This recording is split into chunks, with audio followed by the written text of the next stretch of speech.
పరామర్శల పేరిట ఆంధ్రప్రదేశ్ మాజీ ముఖ్యమంత్రి జగన్మోహన్ రెడ్డి జరుపుతున్న పర్యటనలు ఎందుకు వివాదాస్పదమవుతున్నాయి? పరామర్శలతో బాధితులకు సాంత్వన కలిగించాలి గాని బల ప్రదర్శన జరపడం ఏమిటి? పరామర్శల పేరిట జగన్మోహన్ రెడ్డి బయలుదేరినప్పటి నుంచి తిరిగి వెళ్లే వరకు ఉద్రిక్తతలు ఎందుకు చోటు చేసుకుంటున్నాయి? పరామర్శ యాత్రలలో వైసీపీ కార్యకర్తలు, అభిమానులు అతిగా ఆవేశపడడం దేనికి సంకేతం? ఇంతకీ ఈ బల ప్రదర్శనలు జగన్ రెడ్డి బలుపా వాపా? రాష్ట్రంలో ప్రభుత్వం మారి ఏడాది మాత్రమే అయింది. ఇంతలోనే కూటమి ప్రభుత్వంపై ప్రజల్లో అంత వ్యతిరేకత ఏర్పడుతుందా? ఒకవేళ ప్రజల్లో నిజంగానే వ్యతిరేకత ఏర్పడినా ఎన్నికలకు ఇంకా 4 ఏళ్ల వ్యవధి ఉంది. మరి ఇప్పటి నుంచే సీఎం అని కార్యకర్తలు, అభిమానులతో నినాదాలు ఇప్పించుకోవడం వల్ల జగన్మోహన్ రెడ్డి వెంటనే ముఖ్యమంత్రి అయిపోరు కదా. జగన్ పరామర్శ యాత్రలకు వస్తున్న జనం బలుపుకు సంకేతమని ఆయన మద్దతుదారులు సంబరపడిపోతుండగా అదంతా వాపేనని ఒక పథకం ప్రకారం కార్యకర్తలు, అభిమానులను పోగేసి గొడవ చేయిస్తున్నారని కూటమి నేతలు భావిస్తున్నారు. జగన్మోహన్ రెడ్డి రాజకీయ ఎత్తుగడలను అర్థం చేసుకోలేని వారు తమకు తోచిన విశ్లేషణలు చేస్తున్నారు. ఏడాది క్రితం జరిగిన ఎన్నికల్లో అనూహ్య పరాజయాన్ని చవిచూసిన ఆయన తేరుకోవడానికి ఎంతో సమయం పట్టలేదు. 2019 ఎన్నికల్లో ఓటమి పాలైన తెలుగుదేశం పార్టీ కోలుకోవడానికి చాలా సమయం పట్టింది. కోవిడ్ కూడా వచ్చి పడడంతో 2022 వరకు తెలుగుదేశం నాయకులు బయటకు రాలేదు. దానికి తోడు ప్రభుత్వం వేధింపులు పెరిగిపోవడంతో ప్రతిపక్షాలు కకావికలమయ్యాయి. తెలుగుదేశం నాయకులు పలువురు కలుగుల్లో దూరిపోయారు. దీంతో ఆ పార్టీ బలహీనత జగన్ రెడ్డికి తెలిసిపోయింది. ప్రతిపక్షం నుంచి చెప్పుకోదగిన ప్రతిఘటన ఎదురుకాకపోవడంతో అంత సవ్యంగా ఉందని జగన్ అండ్ కో భావించారు. ఫలితమే గత ఎన్నికల్లో 151 సీట్ల నుంచి 11 సీట్లకు పడిపోవడం. తెలుగుదేశం నాయకుల బలహీనతలను గుర్తించిన జగన్మోహన్ రెడ్డి ఓటమి నుంచి కోలుకొని ఇప్పుడు ప్రతిపక్షంలో ఉండి కూడా అధికార పక్షానికి కంటి మీద కునుకు లేకుండా చేయడం కోసం వ్యూహరచన చేసుకున్నారు. ఫలితమే పరామర్శల సందర్భంగా కార్యకర్తలతో హడావుడి చేయించడం.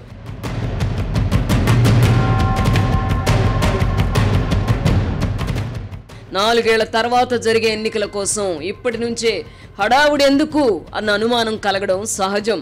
జగన్మోహన్ రెడ్డి తెలివి తక్కువ వాడు కాదు. రాజకీయంగా అతని ఎత్తుగడలు ప్రత్యేకంగా ఉంటాయి. 4 ఏళ్ల తర్వాత జరిగే ఎన్నికల్లో తామే అధికారంలోకి వస్తామన్న భరోసా, ఆత్మస్థైర్యాన్ని కార్యకర్తలు, అభిమానుల్లో నింపడం ప్రధాన ఉద్దేశం అయినప్పటికీ మరో లక్ష్యం కూడా అందులో ఉంది. కార్యకర్తల్లో భరోసా కల్పించడానికి మళ్లీ అధికారంలోకి వస్తామని ఏ రాజకీయ పార్టీ అయినా ప్రచారం చేసుకోవడం సహజం. జగన్మోహన్ రెడ్డి ఆలోచనలు మాత్రం అంతటితో ఆగిపోవు. ప్రతిపక్షంలో ఉండి కూడా అధికార పక్షాన్ని భయపెట్టడానికి ఆయన వినూత్న ఎత్తుగడలు ఎంచుకున్నారు. తెలుగునాట రాజకీయాలు ఇదివరకులా లేవు. ప్రతిపక్షంలో మనుగడ సాగించడం కష్టతరంగా మారింది. ఈ కారణంగానే 11 సీట్లకు మాత్రమే పరిమితమైన అధికార పక్షంలో ఉన్న వారిని భయపెట్టే మార్గాన్ని జగన్మోహన్ రెడ్డి ఎంచుకున్నారు. ఆయన 5 ఏళ్ల పాలనను చూసిన ప్రజలు, ఆయా రాజకీయ పార్టీల నాయకులు, కార్యకర్తల్లో అతనంటే వణుకు ఏర్పడుతోంది. మళ్ళీ జగన్ అధికారంలోకి వస్తే అన్న భయం సామాన్య ప్రజల నుంచి వివిధ స్థాయిల్లో ఉన్న వారిలో ఏర్పడింది. ఇది గమనించిన జగన్మోహన్ రెడ్డి భయపెట్టడాన్నే నమ్ముకున్నారు. ముందుగా సొంత పార్టీ కార్యకర్తల్లో భవిష్యత్పై నమ్మకం కలిగించడం ఎలా, ఆ తర్వాత అధికార కూటమి నాయకులు తన జోలికి, తమ వాళ్ళ జోలికి రాకుండా చేయడం ఎలా అన్న దానిపై కసరత్తు చేశారు. ఈ కసరత్తు నుంచే భయపెట్టాలి అన్న ఆలోచన వచ్చింది. గంగమ్మ జాతరలో పొట్టేలు తల నరికినట్ట రపా నరుకుతాను. మంచిదిగా ఇప్పుడు ఆంధ్రప్రదేశ్లో జగన్మోహన్ రెడ్డి మళ్లీ అధికారంలోకి వస్తాడంటారా అన్న ప్రశ్న ప్రతి ఇద్దరిలో ఒకరి నుంచి వస్తోంది. ఆయన మళ్లీ గెలిస్తే పరిస్థితి ఏమిటి అన్న భయం కూడా వారిలో వ్యక్తమవుతోంది. రాజకీయాలతో సంబంధం లేని వారిలో అలాంటి భయాందోళనలు ఉంటే అర్థం చేసుకోవచ్చు. ప్రస్తుతం అధికారంలో ఉన్న కూటమి నేతల్లో కూడా ఇలాంటి భయాందోళనలు ఉండడం ఆశ్చర్యంగా ఉంది. దీన్ని బట్టి జగన్మోహన్ రెడ్డి ఎత్తుగడ ఫలించినట్టే కదా. పరిస్థితి ఎంతవరకు వెళ్ళిందంటే అధికారుల్లోనూ ఈ భయం ఏర్పడింది. ఫలితంగా వారు చురుగ్గా వ్యవహరించలేకపోతున్నారు. జగన్ హయాంలో వలె ఇప్పుడు గుడ్డిగా పైనుంచి వచ్చే ఆదేశాలను అమలు చేయడానికి నిరాకరిస్తున్నారు. ప్రతి విషయంలో ఆచితూచి వ్యవహరిస్తున్నారు. జగన్ మళ్ళీ అధికారంలోకి వస్తే తాము టార్గెట్ కాకూడదన్న ఉద్దేశంతోనే అధికారులు అతి జాగ్రత్తలు తీసుకుంటున్నారు. ఫలితంగా ప్రభుత్వంపై ముఖ్యమంత్రి చంద్రబాబుకు పట్టు లభించలేదన్న అభిప్రాయం ఏర్పడుతోంది.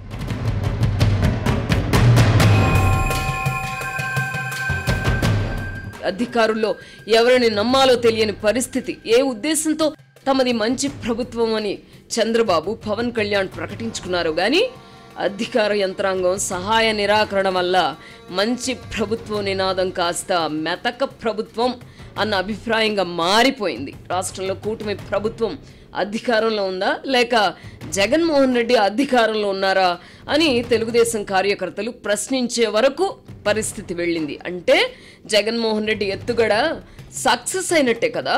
అధికారంలో ఉన్నప్పుడే కాదు, ప్రతిపక్షంలో, అది కూడా 11 సీట్లకు పరిమితమై కూడా భయపెట్టగలగడం అతని ప్రత్యేకత.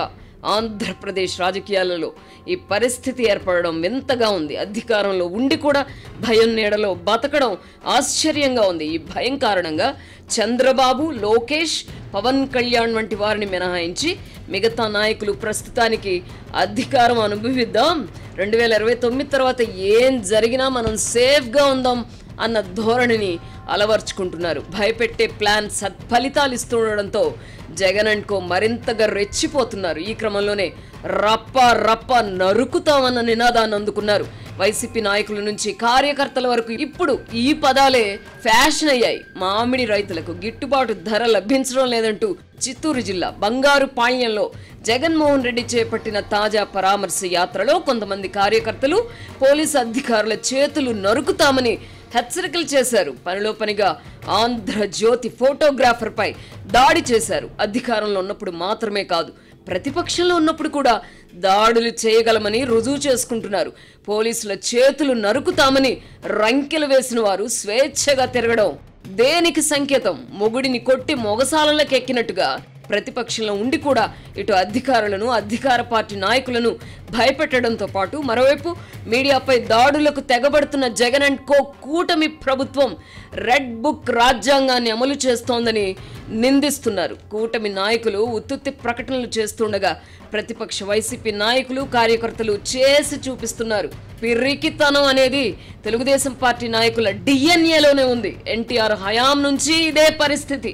ప్రతిపక్షంలో ఉన్నప్పుడు పోరాటాలు చేయాలంటే భయం, అధికారంలో ఉన్నప్పుడు ఎందుకైనా మంచిదని అవతలి పక్షంతో లాలూచి పడడం పరిపాటైంది.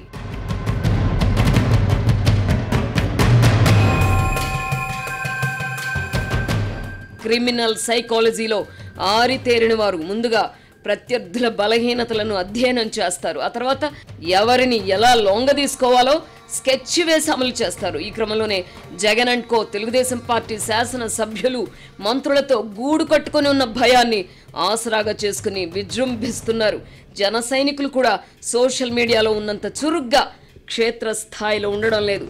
భారతీయ Janata party touch me not అన్నట్టే ఉంటోంది. స్థూలంగా కూటమి పరిస్థితి ఇది. ఫలితంగా జగన్మోహన్ రెడ్డి పరామర్శ యాత్రలు సంచలనమవుతున్నాయి. నిజానికి జగన్ రెడ్డిది బలుపు కాదు, వాపు మాత్రమే. ప్రభుత్వంపై ప్రజల్లో వ్యతిరేకత ఉంటే రోడ్ల మీదకొచ్చి నరుకుతాం, చంపుతామని రంకెలు వేయరు. 2024 ఎన్నికలకు ముందు చంద్రబాబు, పవన్ కళ్యాణ్ సభల్లో ఇలాంటి నినాదాలు వినపడలేదే. ఎన్నికల వరకు సైలెంట్గా ఉంటే జనం పోలింగ్ రోజు బ్యాలెట్ పెట్టెల్లో మాత్రమే తమ అంతరంగాన్ని ఆవిష్కరిస్తారు. తెలంగాణలో కేసీఆర్ విషయంలో కూడా ఇలాగే జరిగింది. 2024కు ముందు జగన్మోహన్ రెడ్డి పట్ల ఈ స్థాయిలో వ్యతిరేకత ఉందని తలపండిన రాజకీయ విశ్లేషకులు, సెఫాలజిస్టులు కూడా పసిగట్టలేకపోయారు. ఇప్పుడు జగన్ పర్యటనల్లో కనిపిస్తున్న హడావుడి 2024కు ముందు చంద్రబాబు సభల వద్ద కనిపించలేదు. ముఖ్యమంత్రిగా ఉన్న జగన్మోహన్ రెడ్డి సభల వద్ద కూడా ఈ హడావుడి ఉండేది కాదు. ఇప్పుడే ఎందుకో కార్యకర్తలు, అభిమానులు మొదటిసారి జగన్ను చూస్తున్నారా అంటే అదేమీ కాదు. 2019కి ముందు పాదయాత్రల పేరిట నెలల తరబడి అతను జనంలోనే ఉన్నారు. ఇప్పుడు ఎన్నికల్లో ఓడిపోయి ఏడాది తిరగక ముందే జగన్ పట్ల జనంలో ఎందుకంత క్రేజ్ ఏర్పడుతుంది? తాము పిచ్చి పిచ్చిగా అభిమానించే నాయకుడు ఓడిపోయాడనే బాధ ఉంటే ఉండవచ్చు. అలాంటి వారు ఇలా రెచ్చిపోయే నరుకుతామంటూ హెచ్చరికలు చేయరు. తమ నాయకుడికి సంఘీభావం చెప్పడానికి మాత్రమే బయటకు వస్తారు. 15 ఏళ్లుగా రాజకీయాల్లో, అది కూడా జనాల్లో కలియదిరిగిన ఏ నాయకుడికైనా సినిమా స్టార్ వలె క్రేజ్ ఉండడం అసహజంగా అనిపించడం లేదా?